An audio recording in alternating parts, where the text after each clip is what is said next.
This is J. Krishnamurti's 7th public talk in Saanen, 1971. This is the last talk, and there'll be discussions on Wednesday morning at 10:30 one day.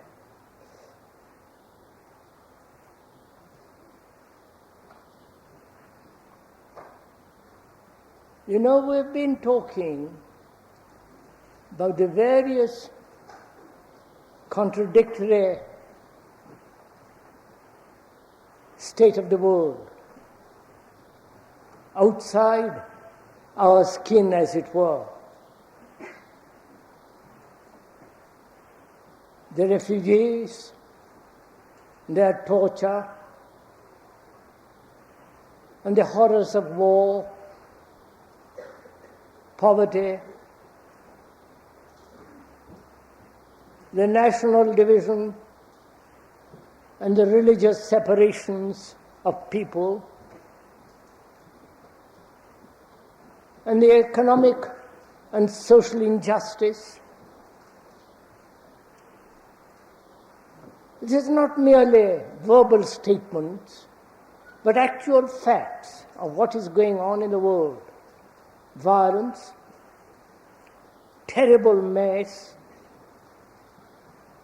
hatreds, and every form of corruption. And in ourselves, the same phenomena is going on. We are at war with ourselves, unhappy, dissatisfied, seeking something of which we don't know about, but we are seeking. Violent, aggressive, corrupt, and astonishingly miserable, lonely, and with great deal of suffering. And somehow we don't seem to be able to get out, to be free of these conditioning.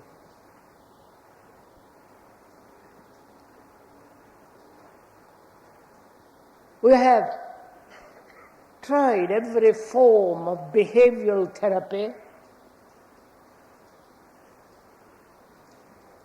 religious sanctions and their pursuits, the monastic life, a life of sacrifice, denial, suppression, and blindly seeking, going from one book to another, or one religious guru to another, political reforms, revolutions.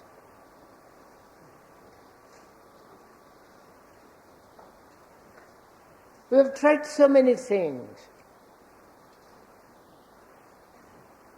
and yet somehow we don't seem to be able to free ourselves from this terrible mess in ourselves as well as outwardly.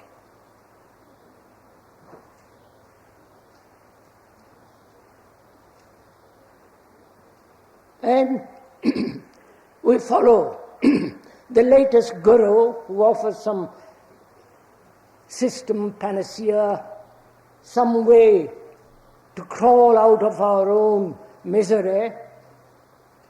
And that again, that doesn't seem to resolve any of our problems.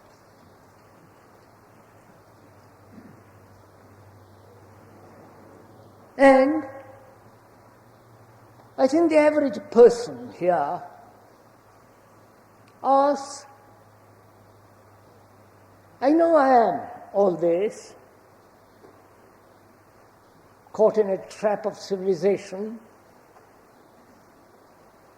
miserable, rather small, narrow life and sorrowful.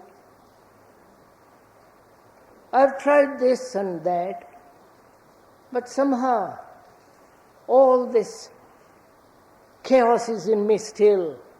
What am I to do? How am I to get out of all this confusion? We have talked, taking various things during these 7 talks, or whatever they are. Order, fear, pain, love and death, sorrow.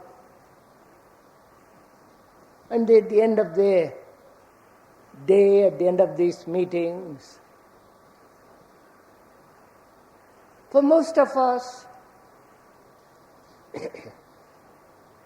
we are where we began, perhaps slightly modified, slight peripheral changes, but at the very root of our being, our whole structure and nature more or less remains as it was.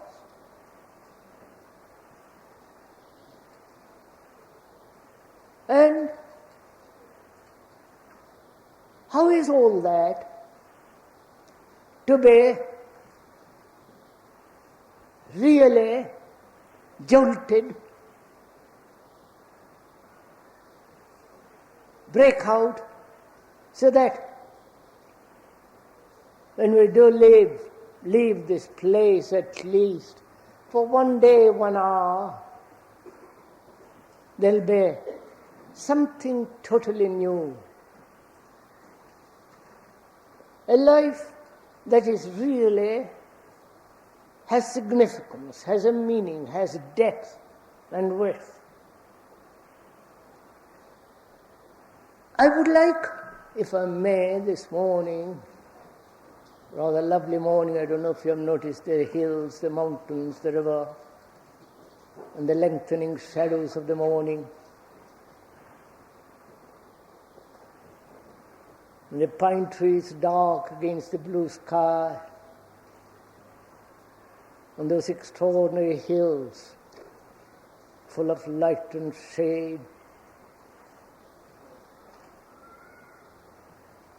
On a morning like this, sitting in a tent to talk about serious things seems rather absurd. When everything is about us crying with great joy, shouting to the heavens the beauty of the earth and the misery of man. But since we are here, fortunately or unfortunately,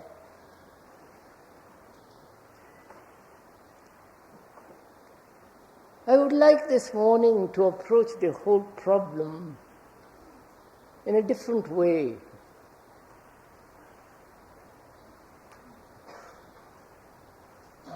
You just listen to it. Not only the meaning of the words, not only the description, because the description, as we said the other day, is never the described. You may describe the hills, the trees, the rivers, the shadows, but if you don't see them yourselves with your heart and with your mind, the description has very little meaning. It's like describing good food to a hungry man.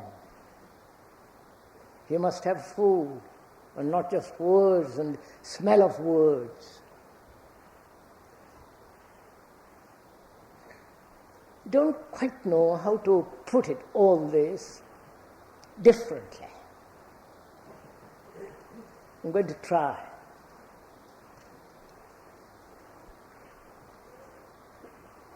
I don't know quite where it's going to lead. I've come prepared logically thought out and come here and spout it out. But I would like to explore, if you will, with me also together, a different way of looking at all this, from a totally different dimension. Not the usual dimension, me and you and we and they and my problems and their problems. How to end this and how to get that. How to become more beautiful, intelligent, lovely and noble. But rather, see together, if we can observe all this phenomenon from a different dimension. And perhaps some of us are not used to that dimension. We don't know that there is actually a different dimension. We may speculate about it. We may imagine, but the speculation and the imagination are not the fact. So as we are only dealing with facts and not with speculations, beliefs, ideologies, it behoves us, I think, to not only listen to what the speaker is going to say, but also try to go beyond the words and the explanations. Which means you must also be sufficiently attentive and interested, sufficiently aware the meaning of a dimension which we have probably not touched at all. And if I can this morning,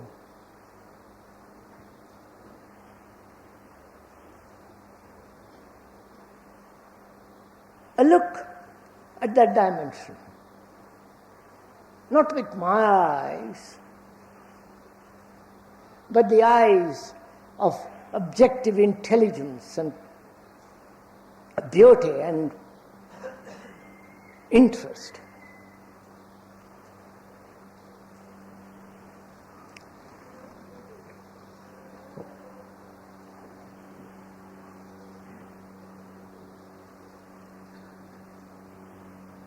I do not know if you ever thought about space. Where there is space, there is silence.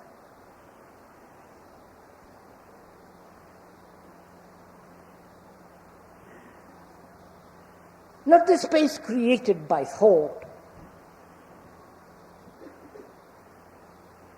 but a space that has no frontiers at all, a space that is not measurable.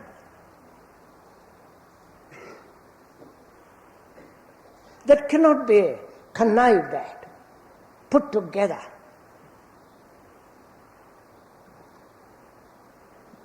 A space that is really quite unimaginable. Because when man has space, real space, width and depth and immeasurable sense of extension, not of his consciousness, which is merely another form of thought extending itself with measurement from a center. But that sense of space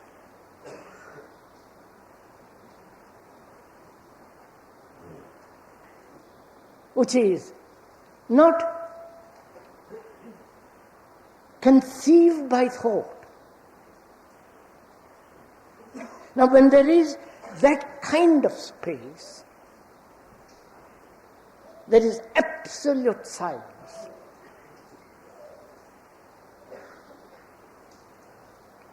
And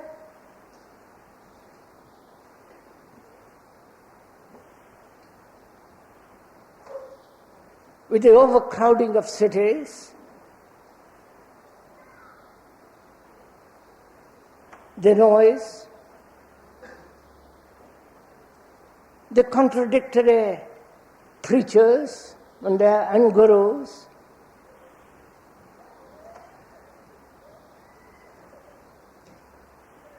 the exploding population, outwardly, there's more and more restriction, there's less and less space. I do not know if you have not noticed in this valley how new buildings are going up. More people, more and more cars, pollution, all the horrors that goes on with overcrowded cities. So outwardly, there is less and less space. Go into any street in a crowded town, and you will notice, especially in the East,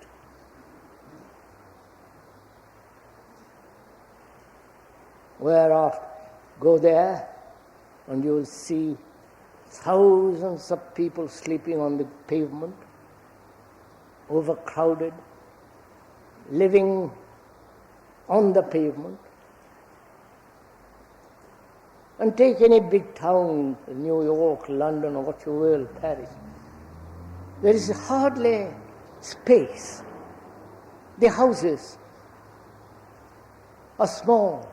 They are living in a kind of drawers, enclosed, trapped in. And where there is no space, there is violence. No space economically, socially, or space in our own mind. And therefore we are partly responsible for this violence because we have no space. And in our own minds, the space that we create is isolation. A wall built around ourselves.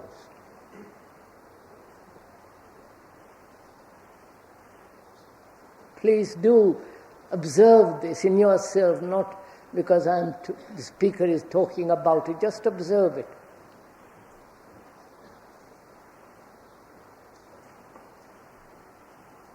Our space is a space of isolation and withdrawal. We don't want to be hurt anymore. We have been hurt when we were young. And the marks of hurt remain. And so we withdraw, we resist, we build a wall around ourselves and around those whom we think we like or love. And that has a very limited space. It's like looking over the wall into other person's garden or into another person's mind. But still the wall is there. And in that wall there's very little space. In that space, narrow, small, rather shoddy little space, from there we act, we think, we love, we function. And from that center we try to reform the world joining this or that party. Or from that little narrow hole, which has certain little space, we try to find a new guru that will teach us the most latest way to enlightenment.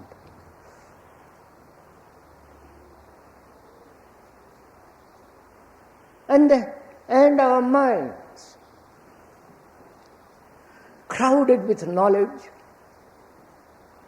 rumors, opinions, chattering, there is hardly any space at all. I do not know if you have not noticed this extraordinary phenomenon that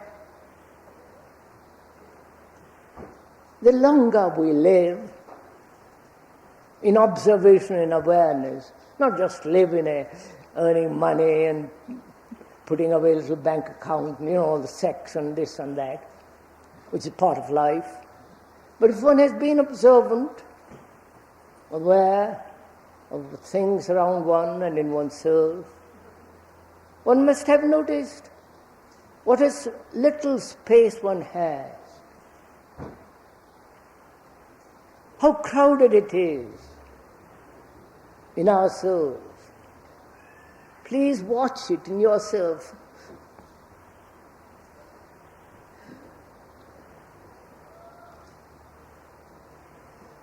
And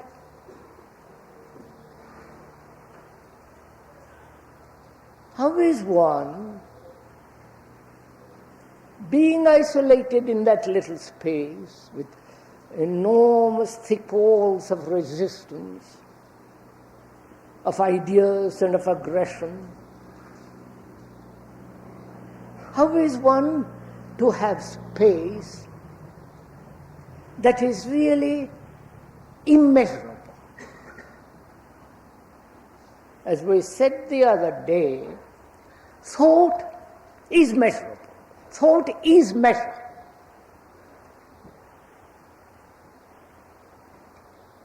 And any form of self-improvement is measurable. And obviously self-improvement is the most callous form of isolation. And one sees that thought cannot bring about the vast space in which there is complete and utter silence. You're following? Thought cannot bring it.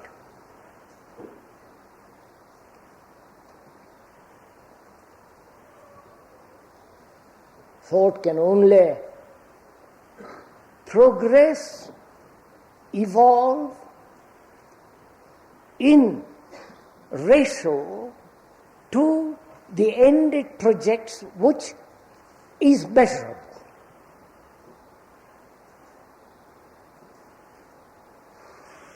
And that space which thought creates, imaginatively or of necessity, can never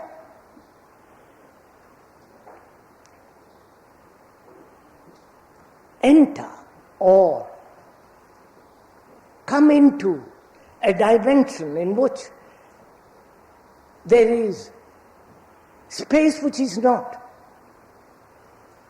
of thought. You understand my question? Thought has built through centuries a space that is very, very limited, narrow, isolated.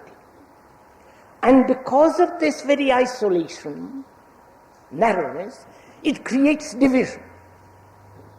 And where there is division, there is conflict. Nationally, religiously, politically, in every way, in relationship and so on.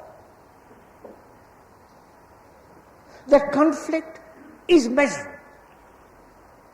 The less conflict and the more conflict, and so on. My question is, how can thought enter into the other? Or the other thought can never enter into it. You understood? I am the result of thought. All my activities are based on thought. Logic, illogic, neurotic, or highly educated, sophisticated, rational, scientific, technological. I am the result of all that. And that has space within the walls of resistance.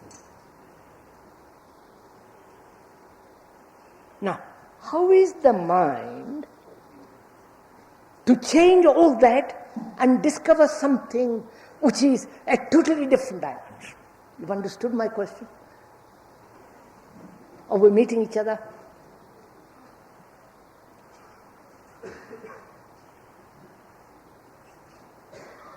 Can the two come together? The freedom in which there is complete silence and therefore vast space, and the walls of resistance which thought has created, with its narrow little space. Can the two come together and float together? Right? This has been the problem of man, religiously. When he inquires at great depth, this is the problem. Can I hold on to my little ego, to my little space, to the things that I have collected, knowledge, the experiences, the hopes, the pleasures, and move into a different dimension where the two can operate?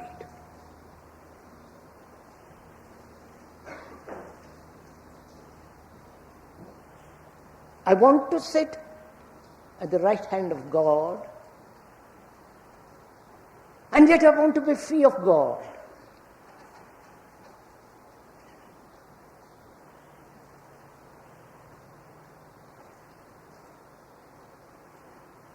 I want to live a life of great delight and pleasure and beauty.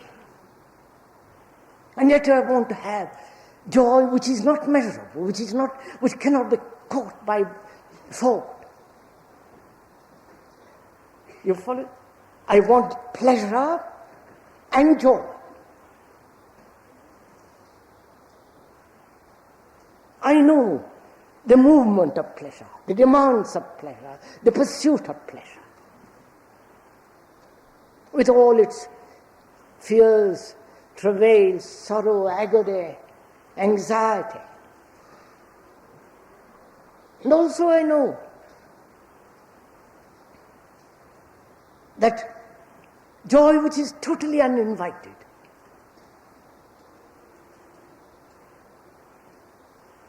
which thought can never capture. If it does capture, it becomes pleasure, and then the old thing, the old routine begins. So I want to have both.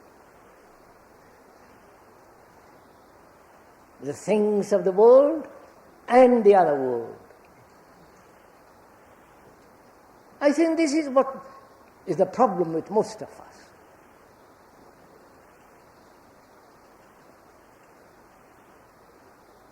Isn't it? To have a thumping good time in this world, why not? And avoid all pain, all pleasure. Avoid all pain, all sorrow. Because I also know at moments when there is great joy, which cannot be touched, which is not corrupt, I want both. That's what we are seeking.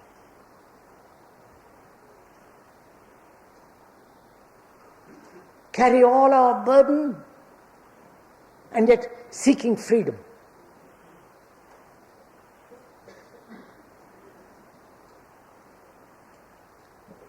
And can I do this?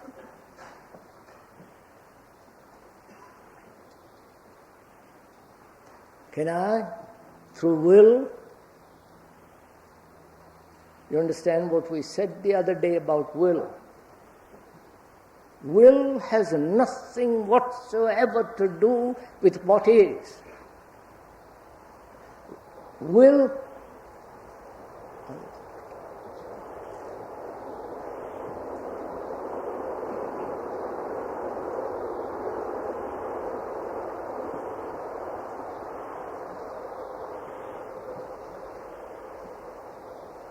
has nothing whatsoever with the actual, with what is.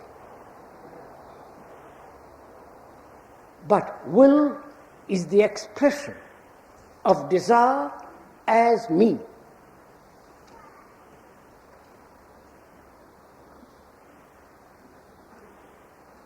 And we think somehow through will we shall come upon the other.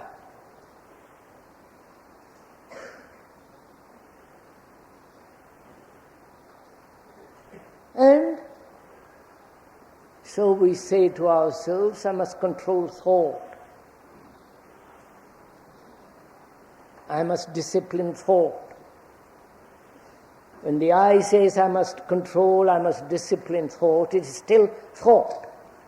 Separated itself as the I and thought as something separate. But still thought. The I and the not I. And thought, one realizes, being measurable, being noisy, chattering, running all over the place, has created this space of a little rat, that monkey that chases its own tail.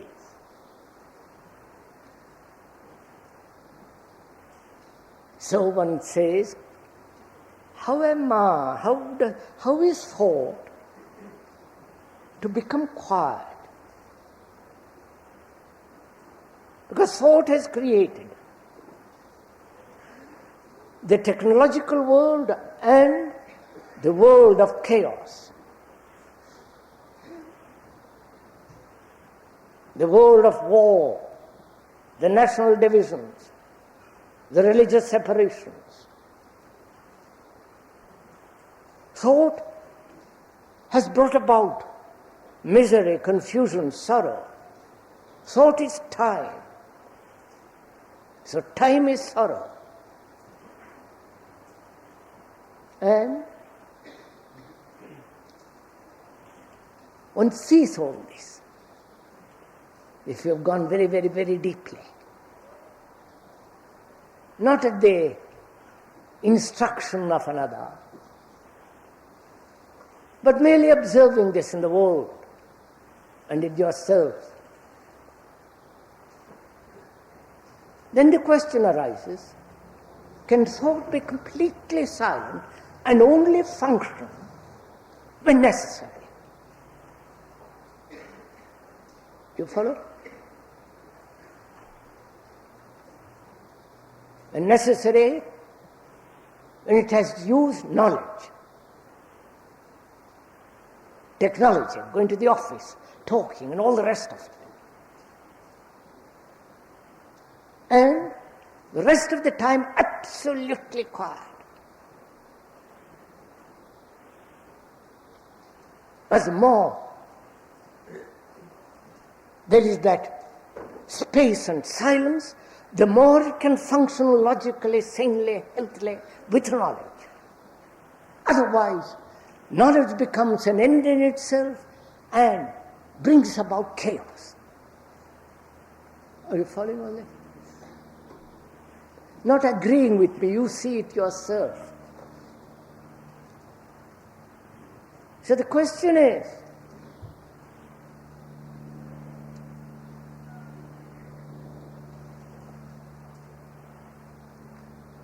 thought, which is a response of memory, knowledge, experience, time, and thought is the content of consciousness.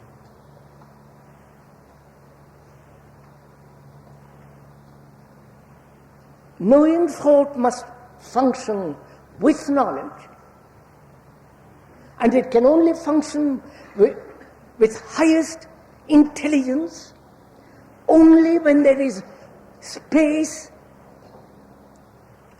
and silence, and from their function.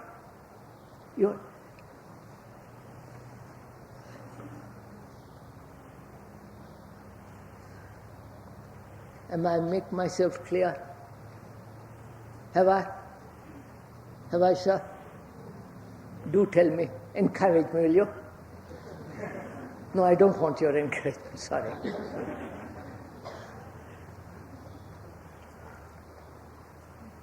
So that's my problem.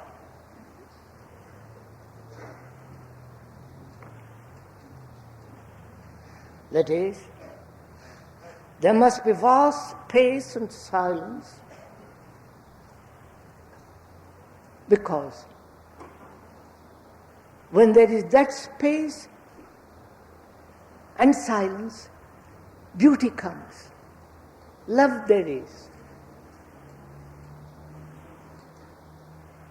Not the beauty put together by man, the architecture, the tapestry, the porcelain, the painting, the poem, the line of the architecture, of the architect. But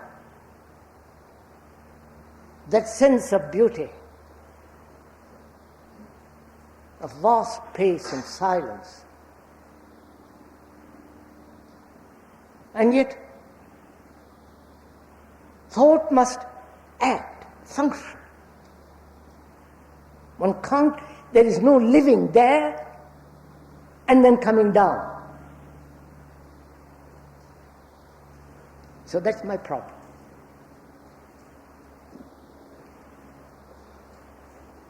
Not my problem really, because, you understand? I'm making it a problem so that we can investigate it together. So that both you and I discover in this investigate something totally new. Because each time one investigates not knowing, one discovers something. But if you investigate with knowing, then you will never discover anything. And that's what we're doing. Can thought become silent?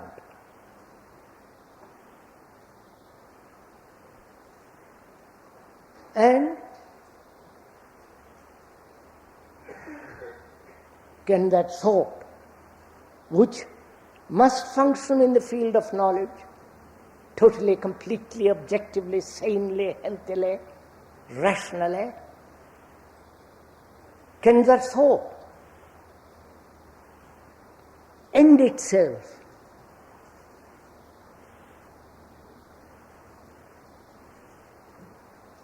That it can thought, which is the past, which is memory, which is 1,000 yesterdays, can all that past come totally to an end, which is all that conditioning, so that there is silence, there is space, there is a sense of extraordinary dimension. So I'm asking myself, and you are asking it with me, how is thought to end? And not in the very ending of it, pervert it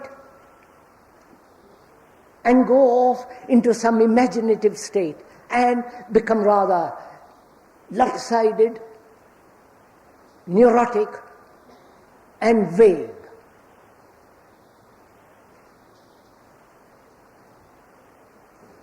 Thought must function with great vitality, great energy, with logical acidity.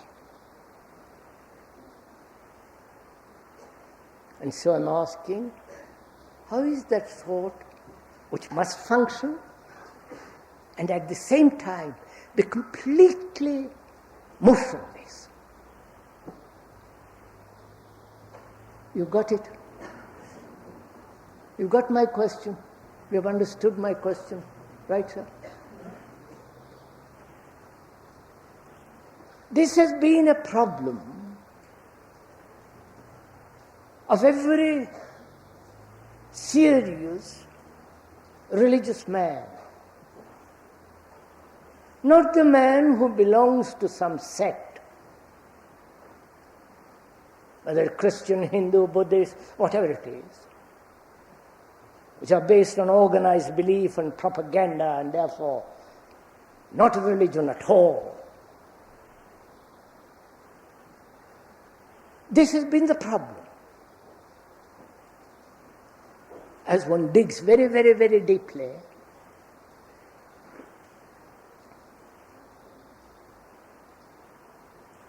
can the two operate together? You understand? Can the two move together, not coalesce, not join together, move together? And they can only move together if thought doesn't separate itself as the observer and the observed. You getting it? Emma? You follow? I want to spin ahead.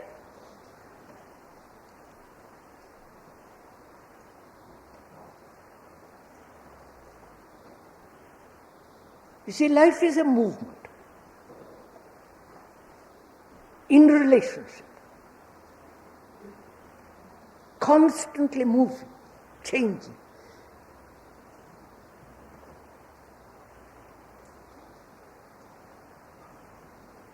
And that movement can sustain itself, move freely when there is no division between the thinker and the thought.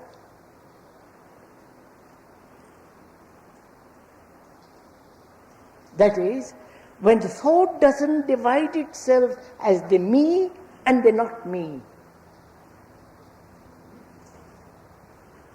When thought doesn't divide itself as the observer, the experiencer, and the observed and the experience. Because in that there is division and therefore conflict. When thought sees the truth of that,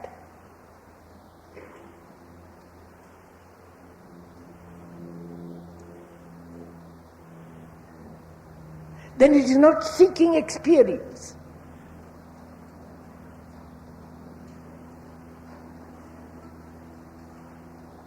Then it is moving in experiencing. Are you getting this?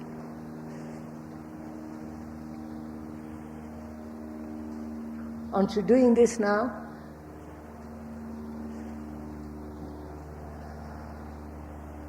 Look, sir, I said just now,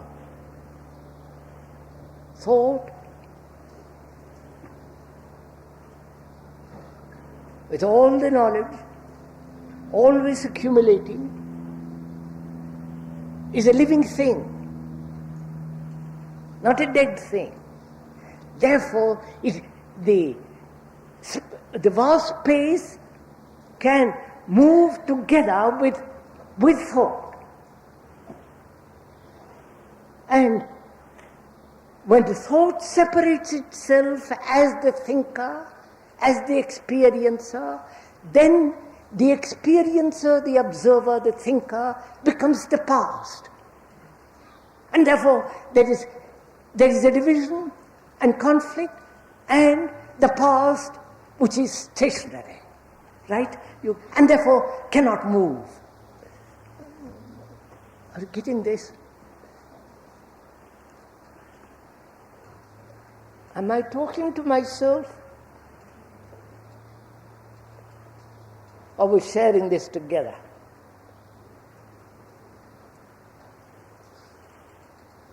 I see in this examination, the mind sees that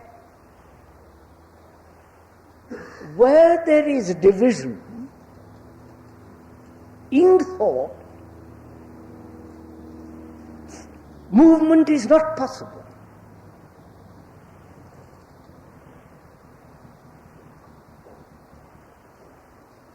Movement. Where there is division, the past comes in. And therefore, the past becomes stationary, the center, the immovable center. The immovable center can be modified, added, but it is an immovable state. And therefore it has no free movement.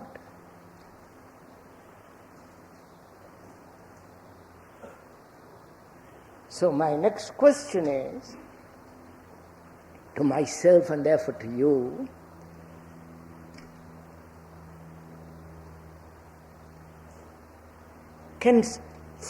does thought see this, or is perception something entirely different from thought?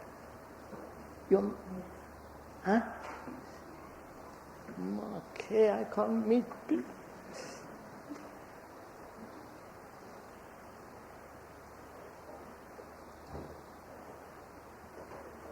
Look, one sees division in the world, national, religious, economic, social, and all the rest of it, class, and in this division there is conflict. That's clear.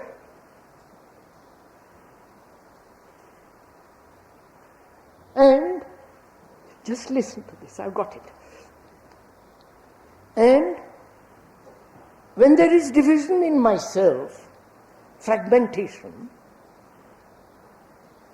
there must be conflict. When in myself I am divided as the observer and the observed, the thinker and the thought, the experience and experience, that very division is created by thought, and thought which is the result of the past. Now, I see the truth of this. My question is, does thought see this, or some other factor sees this? Are you meeting the... Do we understand?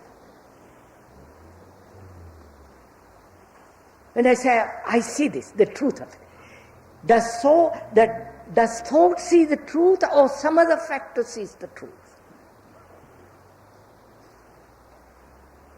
Or the new factor is intelligence and not thought? Afterwards, sir, please. I'm finished.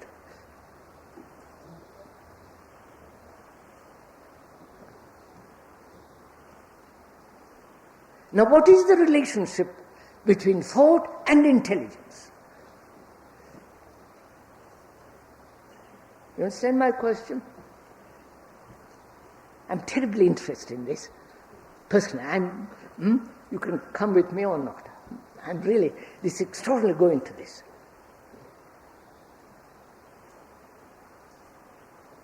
Thought has created this division, the past, the present and the future. Thought is time. And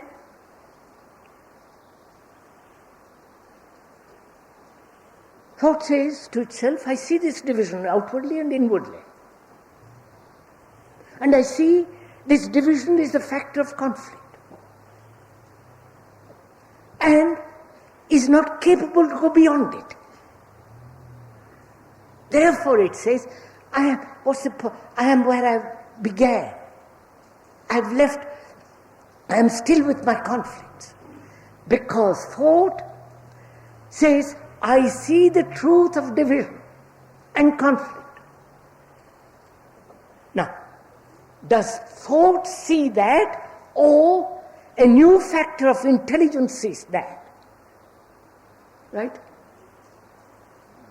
Now, if it is intelligence that sees that, then what is the relationship between thought and intelligence?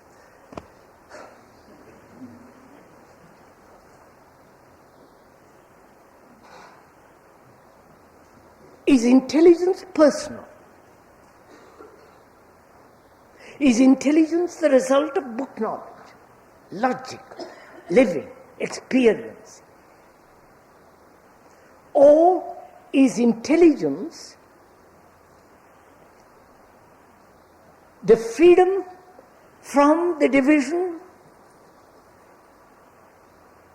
of thought, of division which thought has created, and logically seeing that and not being able to go beyond it, remains with it, not try to struggle and not try to overcome it? Out of that comes intelligence. Right, sir? Am I making myself?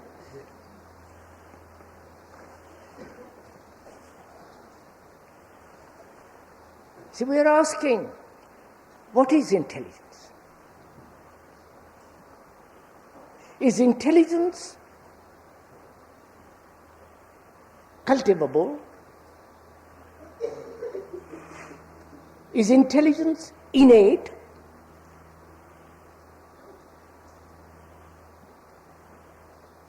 And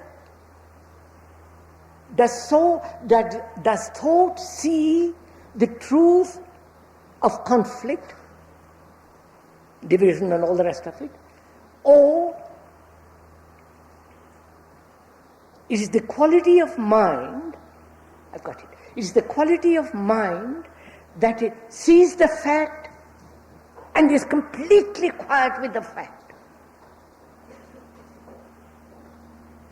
Completely silent with the fact. Not try to go beyond it, overcome it, change it, but completely still with the fact. It is that stillness that is intelligence. Got it?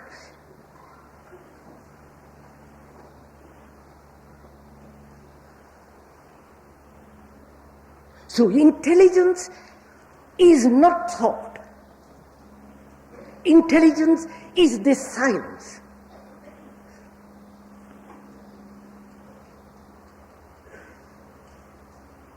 Therefore, totally impersonal.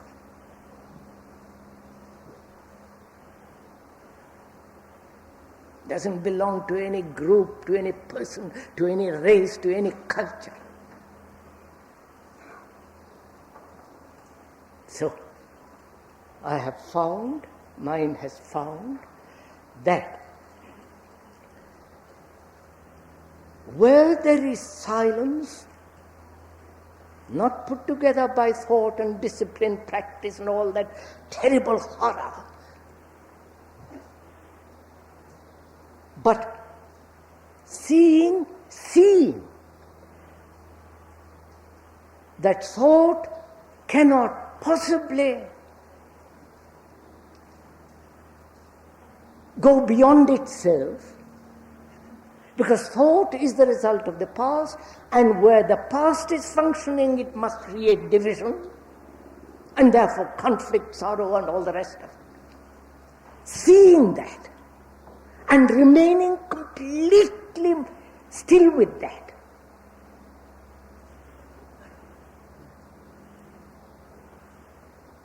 It's like being completely still with sorrow. Somebody whom you love or for whom you care, whom you have looked after, cherished, loved, concerned with, when that person dies, there is the shock of loneliness, despair, sense of isolation. Everything falls round you. In that sorrow, to remain with it, not seeking explanation, the cause, why should he go and why not I? To remain completely still with it. To remain with it completely still is intelligence. And that intelligence then can operate in thought, using knowledge. And that knowledge and thought will not create division. I've got to get it.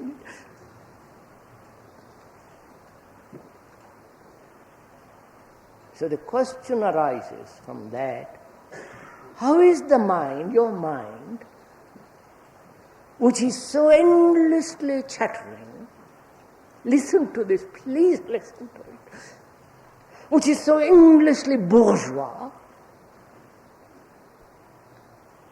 caught in a trap,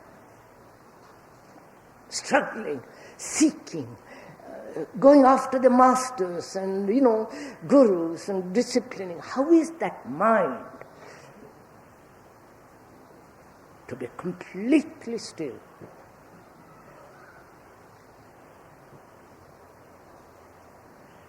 Now,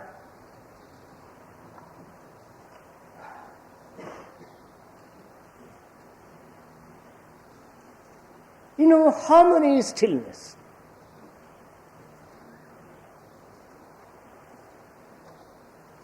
Harmony, not discord.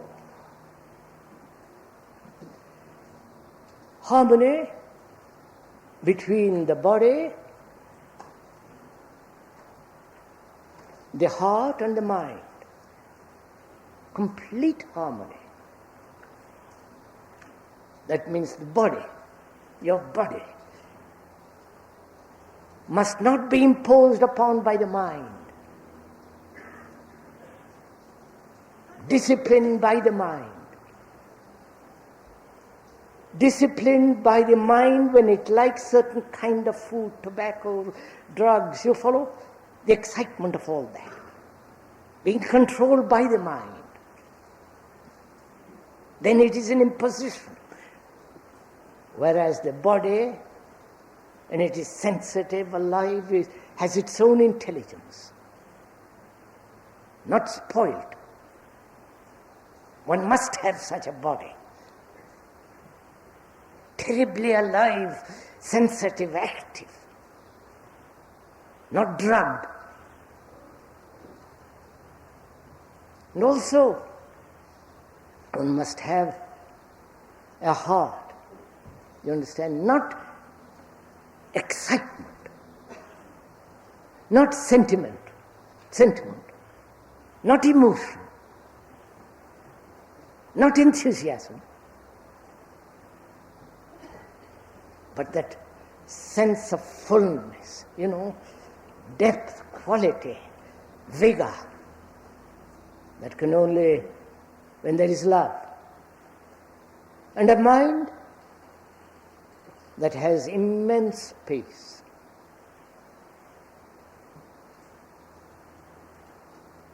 Then there is harmony.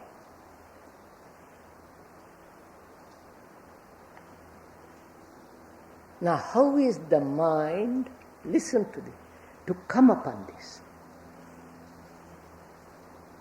I am sure you're all asking this. Perhaps not sitting there, but when you go home, when you walk, when you're looking at how can one have this sense of complete unity, integrity, without any sense of distortion, division, fragmentation.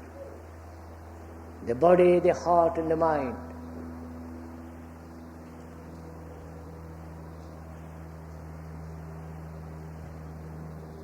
How do you think you can have it?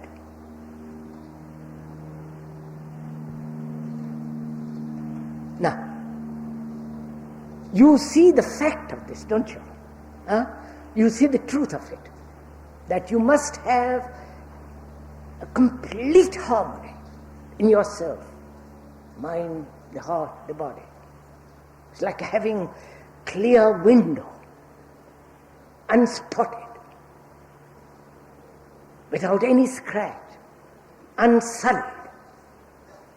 Then, as you can look out through a window, you can see everything without any distortion. Now, how can you have it?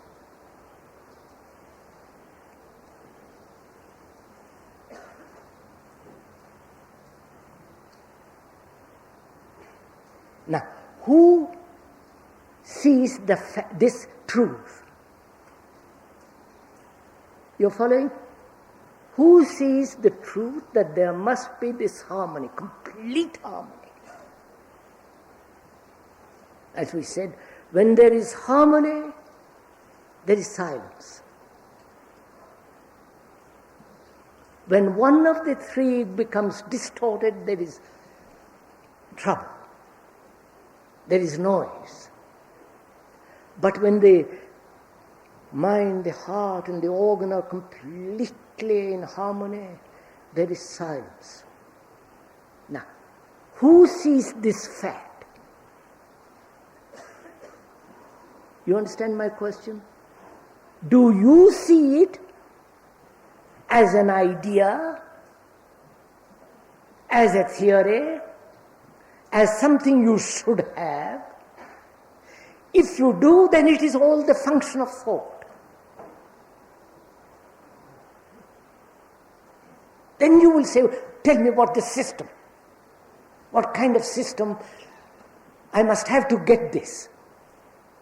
I will practice, I will deny, I will discipline, I will cook myself brown. All that is the activity of thought. But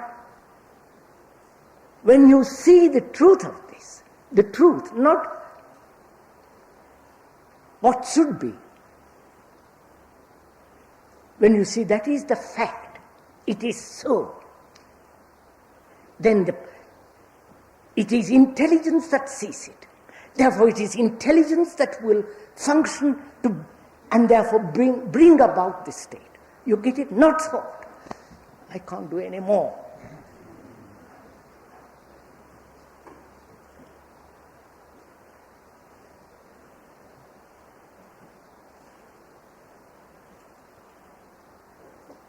So 4 is of time. Intelligence is not of time. So intelligence is immeasurable.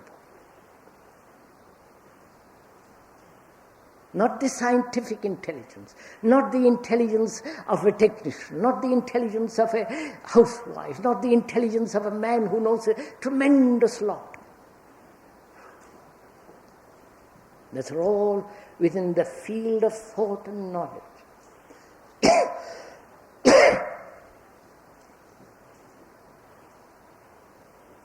And it is only when the mind is completely still, and it can be still. You don't have to practice, control. It can be completely still.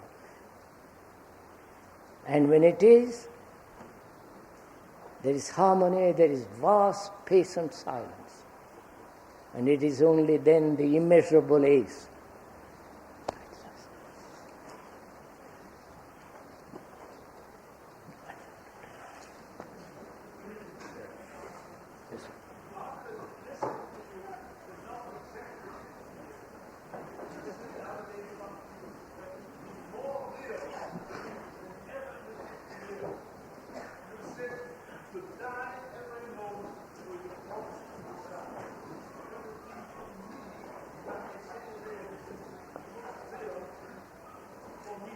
Right, sir.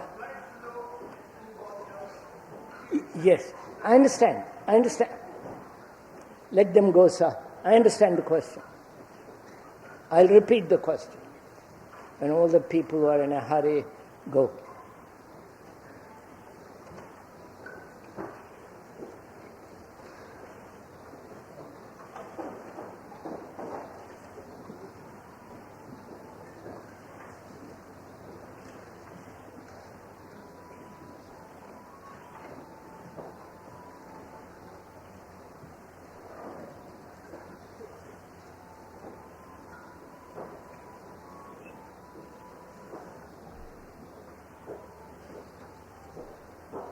The gentleman says that he has been listening to the speaker for 50 years. And it is more real now than it was, as it has ever been. It is more factual, real in his life than it has ever been. And he wants a corroboration from others. Whether others who have listened to him speak up for 50 years feel the same. Don't please reply. This is not a confession.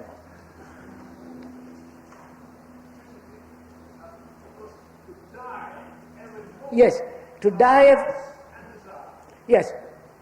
every minute. So I've been saying that, and he says that is more real than ever. Yeah.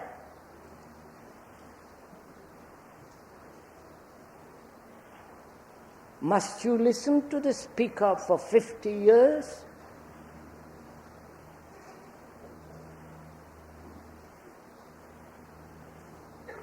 Huh? And at the end of... Wait a minute, sir. At the end of 50 years you will get it? You will understand it? Does it take time? Or do you see the beauty of something instantly? And therefore it is. Now why do people, anybody, you and others, why do you take time over all this? You understand my question?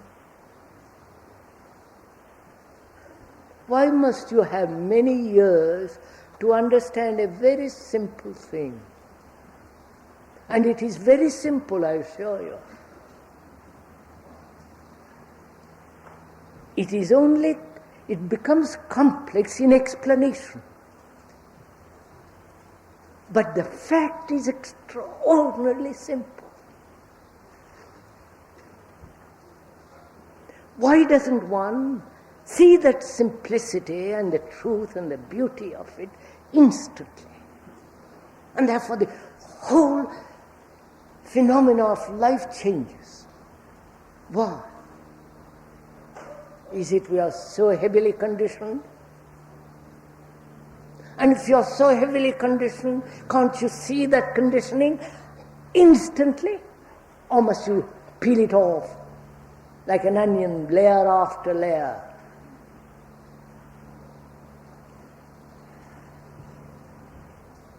Is it that one is lazy, indolent, indifferent, caught with one's own problem? If you are caught in your own problem, one problem, and that problem is not separated from the rest of the problem, they're all interrelated. If you took one problem and went to the very end of it, whether it is sex, whether it is relationship, whether it is loneliness, whatever it is, go to the very end of it.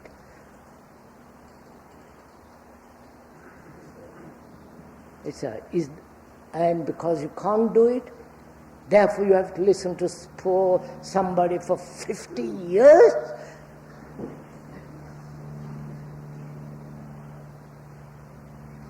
Do you mean to say It takes you 50 years to look at those mountains. God, what?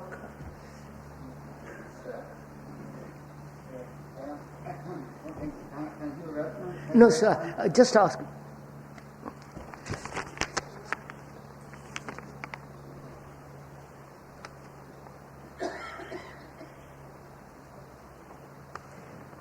Oh Lord, it's such a long question, sir. Can't you make it short?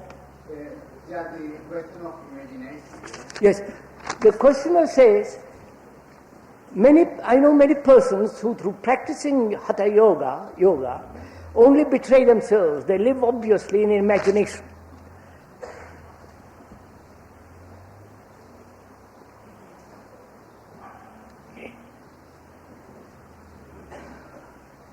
Do you know anything about yoga? Do you want me to tell you about it? Yes? Too bad.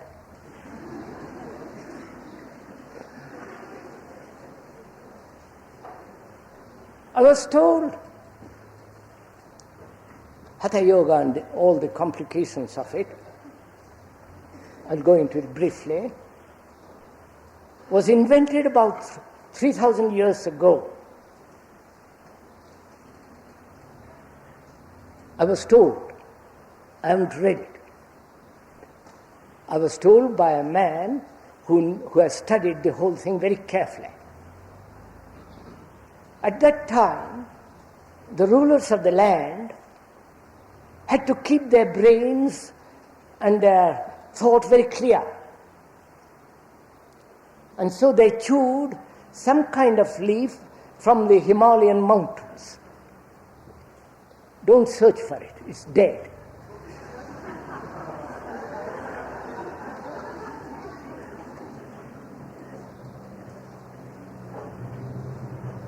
And as time went on, the plant died. And so they had to invent a method by which the various glands in the human system could be kept healthy and vigorous. And they invented yoga, practices to keep the body very healthy, not young. Don't get lost in all that foolery. Keep it alive, keep it healthy, and therefore the mind very active, clear. And the practice of certain exercises, asanas and so on, do keep the glands, certain glands, doing certain exercises very healthy, active. And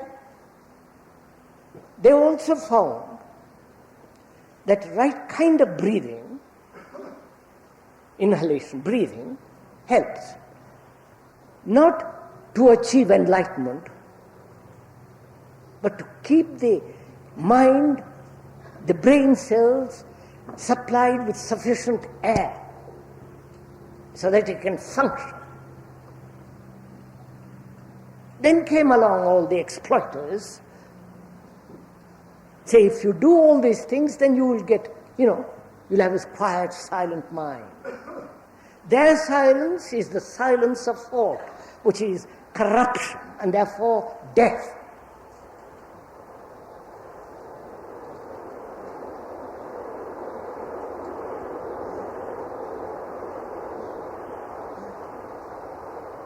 And they said this way you will awaken various centers, Kundalini and all that kind of stuff, and you will have marvelous enlightenment. And of course, our minds are so eager, so greedy, wanting more experiences, being better than somebody else. Better looking, better body, better this and better that. We fall into the trap of that. But one can see this kind of yoga, hatha yoga, doing the various exercises, which the speaker does about 2 hours a day. Don't copy him. You know nothing about it.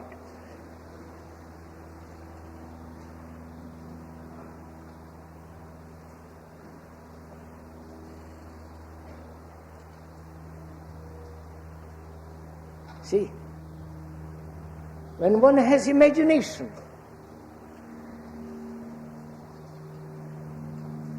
which is all the function of thought, do what you will, the mind can never be quiet, peaceful, with a sense of great inward beauty and sufficiency.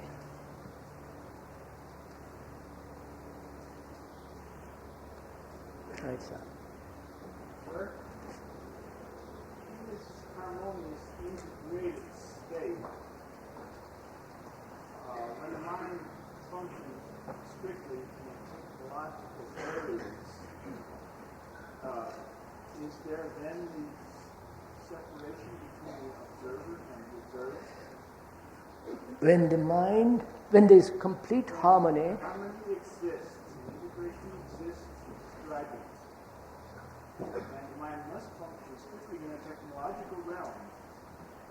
Is there then the separation? no, I understand the question.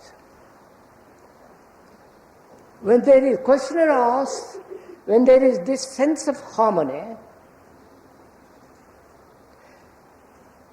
then when thought functions, then is there the division between the thinker and the thought.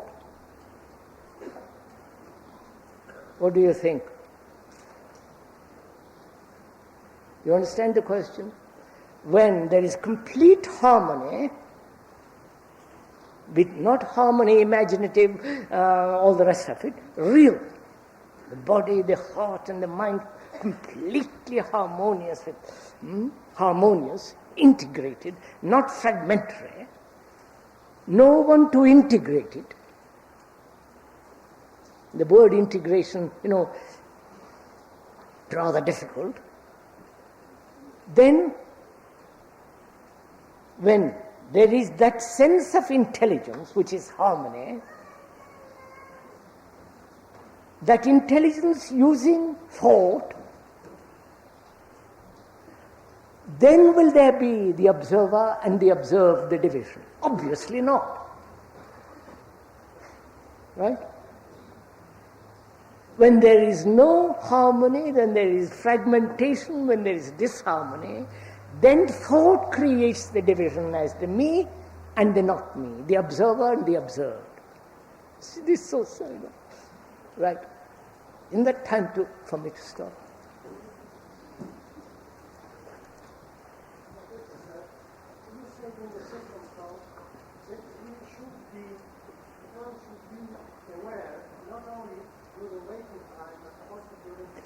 Oh, yeah. I know, sir, I know. You want me to go into it?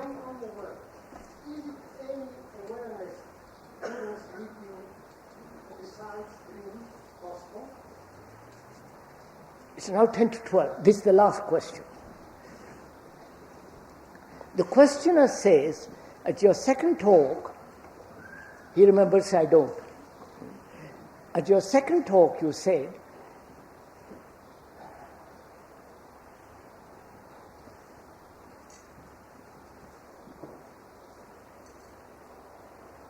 there is an awareness when you are asleep, as well as there is an awareness when you are awake. You didn't go further into it, would you? Is that it, sir? You understand the question? That is, during the day, one is aware, superficially or deeply, aware of everything that's going on, inwardly, all the movements of thought, the division, the conflict, the misery, the loneliness, the awareness of one's demand for pleasure, the pursuit of ambition, greed, anxiety, the whole of that, aware. When you're so aware during the day, does that awareness continue during the night in the form of dreams? That's right, sir. Or there are no dreams, but only an awareness. Right.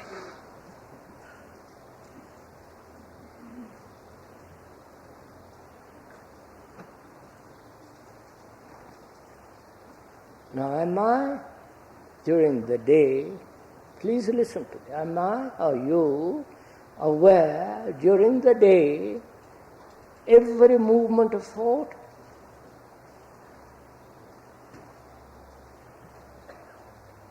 You're not, are you?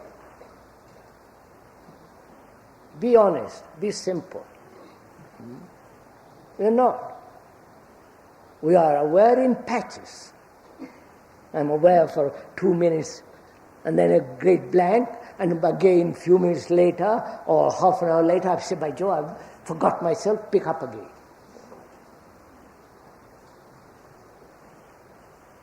There are gaps in our awareness.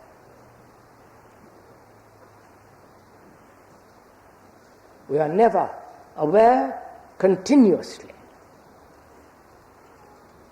And we think we ought to be aware continuously, all the time.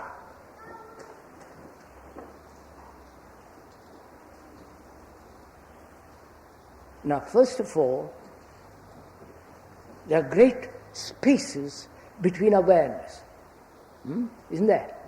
Awareness, then unawareness, then awareness, and so on during the day.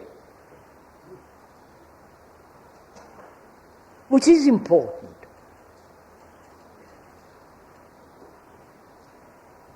Please, which is important.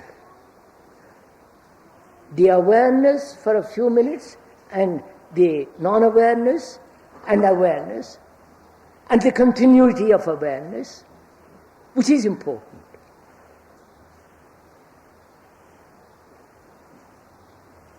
To be continuously aware, or be aware for short periods, and what to do with the long periods of when you are not aware. Amongst those three, what is important? What do you think is important? I know for me what is important. I'm not bothered about being aware for a short period or wanting to have awareness continuously. I'm only concerned when I'm not aware.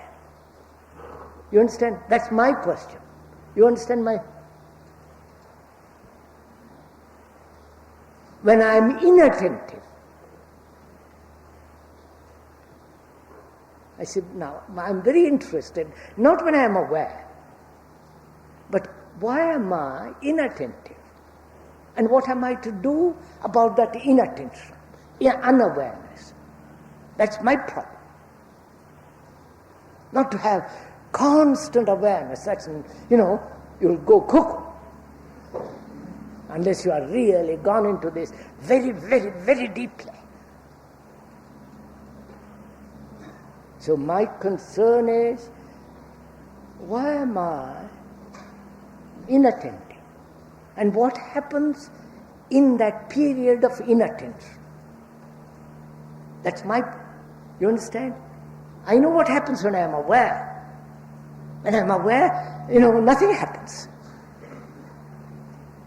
Because I'm alive, I'm moving, living, vital. In that, nothing can happen. Because there is no choice for something to happen. Now when I am inattentive, not aware, then things happen. Then I say things which are not true. Then I'm nervous and I'm, anxious, caught. I fall back into my despair. So that is my, say what, why does this happen? Right? You're getting my, is that what you're doing? Or are you concerned with being totally aware all the time? And practicing to be aware all the time? I don't know. It's up to you. Now I see I am not aware, and that I'm going to watch what happens in that state when I am not aware. Now, to be aware that I am not aware is awareness. No, don't laugh, please, do listen to this. It's not a matter of laughter.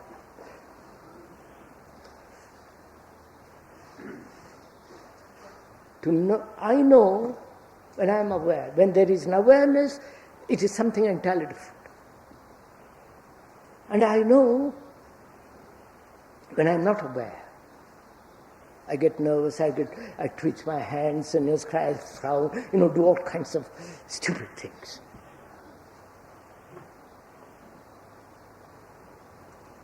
If, when there is an attention in that unawareness, the whole thing is over. You're following what I'm talking? At that moment of unawareness, I am aware that I am not aware. It's finished. You got it? Because I don't then have to struggle to say, well, I must be aware all the time. Please tell me the method to be aware. Please practice. Tighten, become more and more stupid. But when there is no awareness, and I know I am not aware, then you see the whole movement changes. Now, what happens during sleep? Is there an awareness when you are asleep? As you are aware during the daytime. If you are aware during the daytime in patches, then that continues while you are asleep, right? Obviously. But when you are aware, and also aware that you are inattentive, a totally different movement takes place. Then when you sleep, there is an awareness of complete quietness. The mind is aware of itself. I won't go into all this because it is not a mystery. It is not something that is extraordinary. Go over, put incense.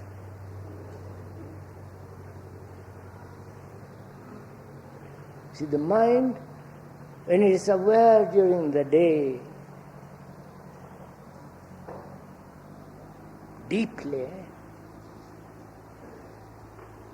that awareness in depth brings about a quality of mind during sleep, and it's absolutely quiet. Because during the day you have observed, you have been aware, either in patches or aware of your inattention. Then, as you go through the day and when you sleep, the activity of the brain has established order during the day. And brain demands order. Whether that order is in some neurotic belief, or in nationalism, or in this or that, in that it finds order, which inevitably brings about disorder. But when you are aware during the day and aware of your unawareness, then at the end of the day there is an order. Then the brain does not have to struggle during the night to bring about order. Therefore the brain becomes rested. It's quiet. And therefore the brain then, the next morning, is extraordinarily alive, not a dead, corrupt, drugged thing. Right.